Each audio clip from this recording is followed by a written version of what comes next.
Oke, selamat bertemu kembali di mata kuliah teori dan metode perancangan bangunan.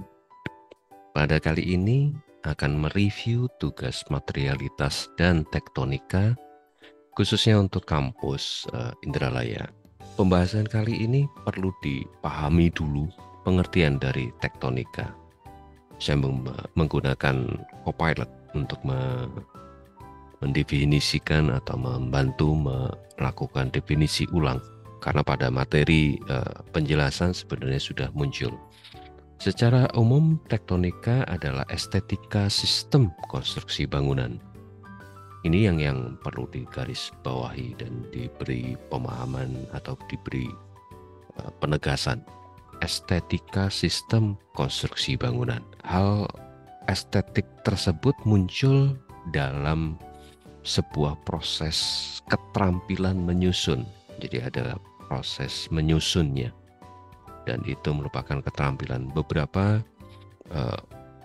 ahli mengkaitkan dengan ketukangan. Jadi keterampilan ketukangan menyusun. Lalu tidak hanya menyusun, tapi juga menjalin, merajut, dan menganyam. Kemudian ada catatan yang menarik adalah bahan-bahan ringan atau hal-hal yang sifatnya ringan.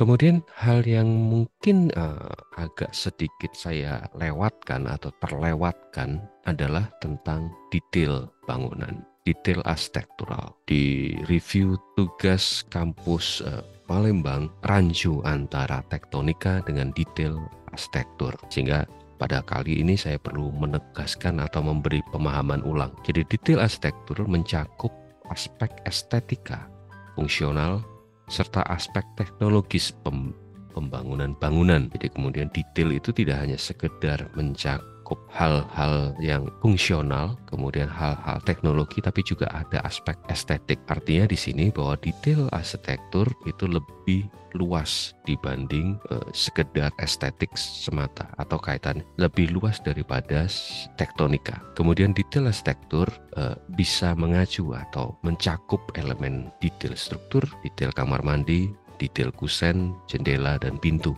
dan mungkin detail-detail yang lainnya. Sehingga secara umum perbedaannya, tektonika itu diekspresikan secara estetis dan fungsional. Seperti penjelasan di materi teori tentang estetik, tektonika tidak hanya benar secara estetik, tapi juga harus benar secara struktural. Sedangkan detail arsitektur fokusnya pada rencana dan spesifikasi teknis dari bagian-bagian bangunan yang didetailkan. Jadi ada perbedaan fokus. Tektonika lebih kepada estetik dan benar secara struktural, atau di pemahaman ini dikatakan sebagai fungsional, sedangkan detail arsitektur lebih pada rencana spesifik. Kemudian tektonika bisa menjadi hasil akhir dari geometri gubahan bentuk arsitektur.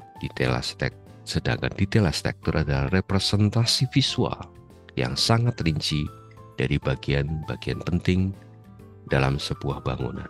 Perbedaan yang perlu saya tegaskan dulu mereview tugas-tugas mahasiswa. Penegasan ini dilakukan supaya tidak ada kesalahpahaman apakah yang dilakukan oleh mahasiswa ini tektonika atau detail arsitektur. Karena di review kampus Palembang ada ranjunya, ada keranjuan antara tektonika dan detail arsitektur. Oke, kita coba mulai masuk ke dalam apa yang dimulai dari bagian material yang industrial, yaitu beton dan baja. Ini yang dilakukan mahasiswa. Jadi dari beton ada beberapa yang diusulkan seperti ini. Kalau kita perhatikan apa yang diusulkan mahasiswa ini lebih banyak ke dalam detail arsitektur daripada tektonika. Dan memang kalau beton secara umum lebih, kalau kita coba cari ilustrasinya di internet, di image Google, itu bicaranya detail struktur beton. Jadi memang tektonikanya itu mungkin agak sedikit lebih rumit karena ya apa yang dihasilkan, apa yang bisa dimunculkan di dalam image Google di internet itu lebih banyak detail struktur beton. Dan saya pikir tidak ada masalah mahasiswa. Jadi mahasiswa bisa kemudian memilih atau bisa menyesuaikan dalam mengerjakan tugasnya antara tektonika dan detail struktur beton. Oke, kemudian ada yang mencoba melihat atapnya, mencoba memunculkan atau membahas tentang detail atau mencoba tektonika konstruksi atap baja.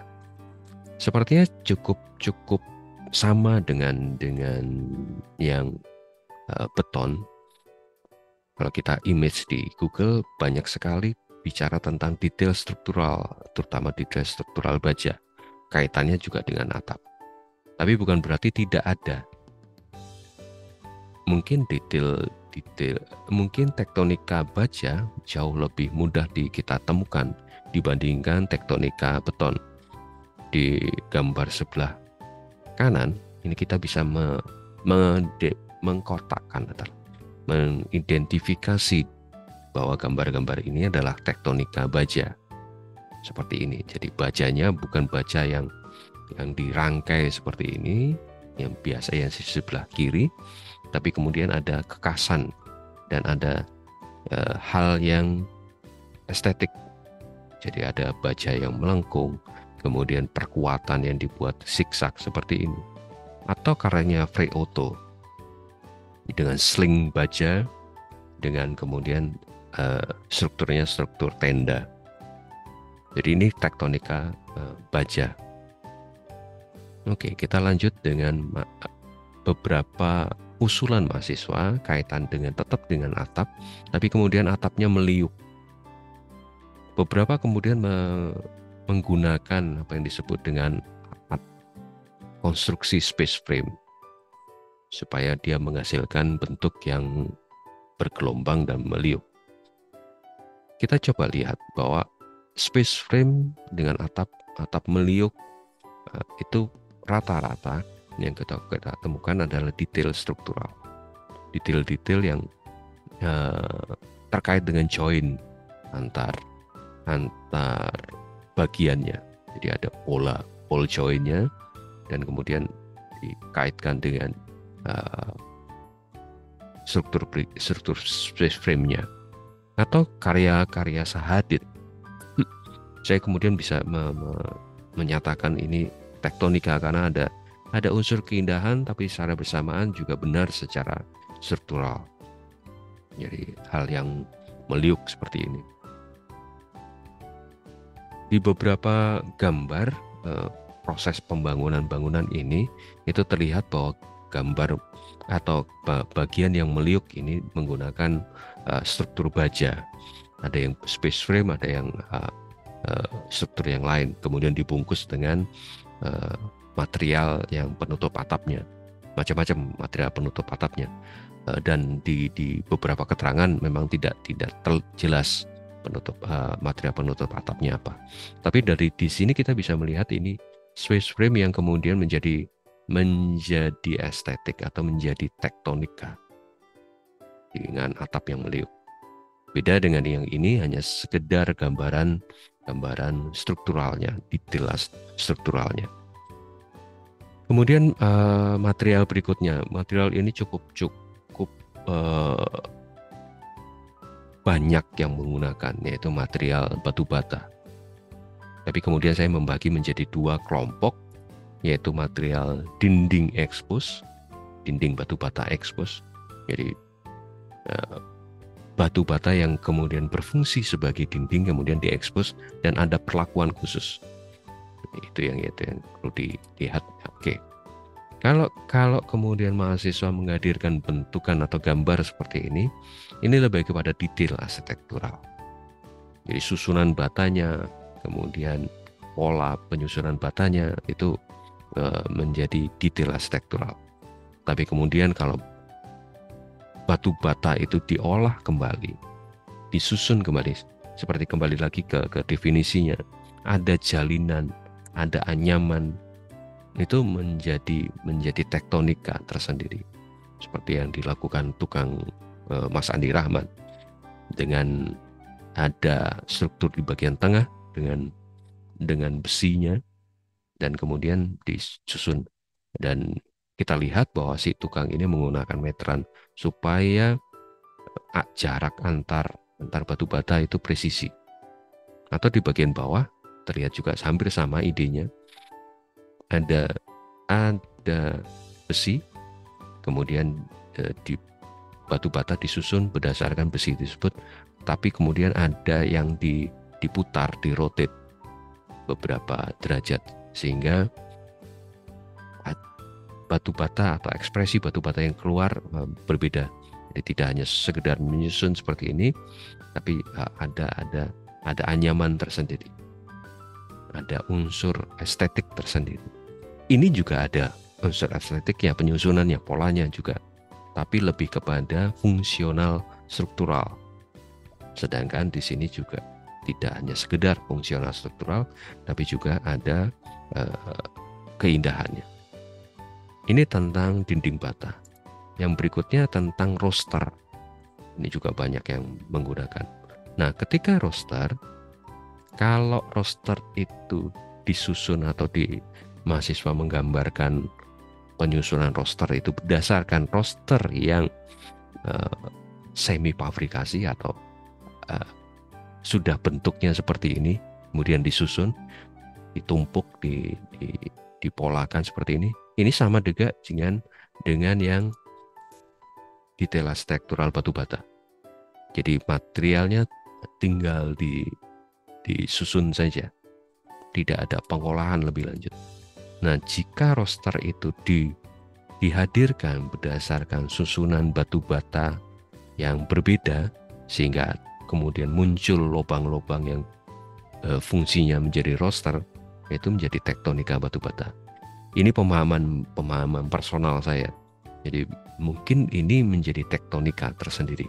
Tektonika batu bata, penyusunan batu bata yang kalau di sini fungsinya sebagai dinding, jadi tektonika batu bata yang dinding, sedangkan ini adalah tektonika batu bata yang fungsinya menjadi roster.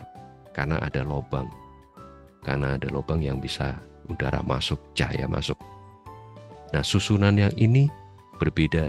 Jadi tidak hanya menyusun batu bata, tapi juga batu bata itu disusun sedemikian rupa hingga memunculkan sebuah keindahan. Sedangkan ini hanya material yang kemudian hanya ditempatkan atau disusun saja. Kemudian kita masuk ke material organik, yaitu bambu dan kayu. Ini berbeda jauh jika kalau kemudian dibandingkan dengan material beton tadi, beton bertulang, yang lebih banyak ke detail struktural daripada tektonika. Sedangkan di material organik lebih banyak tektonikanya dibanding detail struktural. Kita masuk ke material pertama, material bahan bangunan pertama, yaitu bambu. Banyak mahasiswa yang kemudian menggunakan bambu sebagai kasus di rancangannya. Dan kita bisa melihat bahwa bambu bisa disusun secara menarik dan menjadi tektonika bambu, baik yang konvensional, artinya yang tradisional dengan sistem ikat seperti ini, atau yang kemudian digabung dengan material modern, material industrial, seperti menggunakan join baja dan segala macam seperti ini. Walaupun ini kemudian dipadu, join seperti ini dipadu dengan susunan ikat di bagian lain. Jadi bambu itu kecenderungannya lebih kepada tektonika, karena memang bambu tidak bisa di general. Bambu punya karakter yang khas di masing-masing batang bambunya tersebut. Nah, kemudian si perancang bisa kemudian memilih antara yang menggunakan konvensional dengan sistem ikat atau dengan yang join-join yang lebih modern. Tapi di sini kita bisa melihat bahwa lebih banyak tektonikanya daripada sekedar gambar detail arsitektural. Sedangkan kayu, beberapa mahasiswa juga tertarik dengan kayu, baik untuk eksterior maupun interior, bahkan juga ada yang menggunakan laminated timber sebagai kasusnya. Tapi kembali lagi kita juga melihat bahwa bagaimana kayu tersebut dihadirkan secara detail struktur kayu seperti ini, dan apa yang dilakukan mahasiswa di mata kuliah struktur konstruksi itu lebih kepada detail struktur kayu, sedangkan tektonika punya perlakuan tersendiri. Seperti gambar ini adalah gambar dari rancangan Kengo Kuma, dan joinnya adalah join yang tersendiri. Tidak hanya sekedar merakit, yang agak kesulitan memang membedakan antara detail struktur, terutama terkait dengan kayu. Detail struktur kayu dengan tektonika. Tapi yang lebih mudahnya, untuk lebih mudah memahaminya, bahwa detail struktur kayu itu seperti halnya pemasangan batu bata, hanya tinggal dipasang, tinggal disusun saja. Tapi kemudian kalau tektonika kayu ada perlakuan tersendiri, ada perlakuan yang tidak hanya disusun sederhana, tapi punya kerumitan tersendiri. Kalau di gambar ini kita lihat gambar di bagian luar, sirip-siripnya nih. Jadi papan kayu yang kemudian disusun saja untuk melapisi sebuah dinding. Ini detail struktur dan detail tektonika kayu. Kemudian ada juga yang menghadirkan sebagai pelapis secondary skin. Ini buat saya sih secondary skin ada hal yang menarik, lebih kepada detail sih sebenarnya, bukan kepada tektonika. Jadi gimana menghadirkan secondary skin, bagaimana kemudian secondary skin ditempatkan atau dikonstruksikan terhadap struktur utamanya, struktur bangunannya. Itu joinnya bagaimana? Itu yang bisa dihadirkan di dalam detail struktur. Saya mengistilahkan kulit kedua atau secondary skin. Ada yang menggunakan secondary skin menggunakan material vegetasi, ada yang menggunakan material ya seperti tambahan, baik kayu maupun atau kayu imitasi segala macam. Tapi yang dihadirkan di sini adalah sebuah detail struktur, bukan tektonika. Lalu apakah kemudian mahasiswa harus merubah atau harus, terutama yang detail struktur, harus dirubah menjadi tektonika? Secara hemat saya, mengingat ini juga mata kuliah teori dan metode perancangan bangunan dan perancangan PA2 yang dilakukan oleh mahasiswa semester 2, hemat saya sih tidak ada masalah antara tektonika dan detail arsitektur, tapi tolong dipertegas apakah ini detail atau ini tektonika dalam keterangannya. Ini detail struktural atau ini tektonika. Jadi ketika keterangan gambar itu tolong dipertegas. Mahasiswa tidak apa-apa menyatakan bahwa atau menggambar detail arsitektural, karena, dan sekali lagi, detail atau tektonika yang dihadirkan itu cukup satu bagian dari rancangan. Tidak perlu dalam satu bangunan itu banyak, cukup satu kemudian didetailkan dalam usaha baik detail struktur maupun detail di tektonika, penggambaran yang lebih detail.